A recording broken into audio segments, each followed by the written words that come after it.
اللہ کے ساتھ سچا ہونے کا اللہ نے حکم دیا. یا ایھا الذین آمنوا اتقوا اللہ وکونوا مع الصادقین.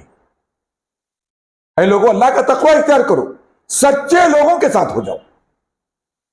سچے لوگ کون تھے؟ اس آیت کریمہ میں سورہ توبہ کے 3 لوگوں کا تذکرہ کیا اللہ تعالیٰ نے،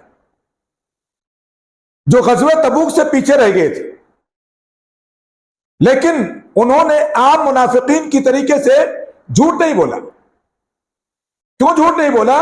ان کو معلوم تھا کہ جس نبی پر میں ایمان لایا ہوں، میرے نبی کے پاس اللہ رب العزت کی جانب سے خبریں آتی ہیں.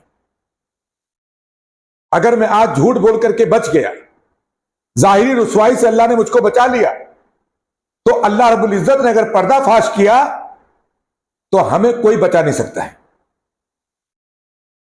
ہم نبی پر ایمان لائے ہیں، ایک غلطی ہوئی ہے، غلطی پر غلطی نہیں کرنا ہے. ایک غلطی کو بچانے کے لیے مزید جھوٹ نہیں بولنا ہے. انہوں نے کیا کیا؟ حالات کچھ بھی ہو جائے، عزم کر لیا، حالات کچھ بھی ہو جائے، معاملات کتنے خراب ہو جائے، ہماری دنیا تباہ ہو جائے، لیکن آخرت کی تباہی سے اپنے آپ کو کیا کرنا ہے؟ بچانا ہے. کس لیے بچانا ہے؟ تاکہ رسوائی اللہ کے ہاں نصیب نہ ہو، رسول کے سامنے رسوا نہ ہو. ان لوگوں نے کیا کیا؟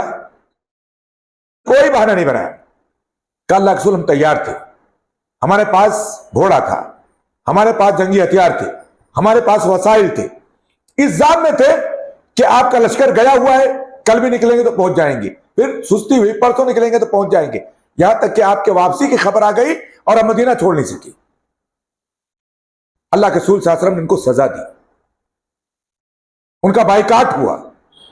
آپ پڑھیے سورہ توبہ میں اس آیت کو، آپ پڑھیے ان اللہ وعلی ثلاثۃ الذین خلفوا، ان 3 لوگوں کے واقعے کو پڑھیے جو پیچھے کر دیے گئے تھے، مقدر میں لکھ دیا گیا تھا پیچھے رہنا.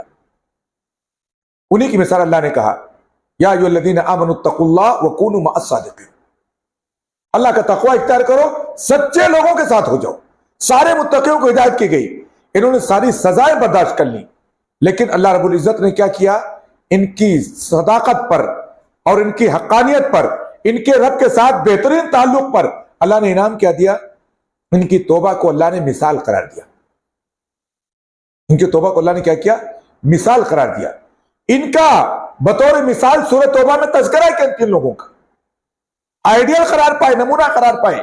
حالات کیسے بھی ہوں نبی کا دامن نہیں چھوڑنا ہے، حالات کیسے بھی ہوں سچائی کا دامن نہیں چھوڑنا ہے، حالات کیسے بھی ہوں ایک جرم کو چھپانے کے لیے مزید جرم نہیں کرنا ہے. سچے رہو. یہ مثال ہمارے سامنے میرے بھائیوں.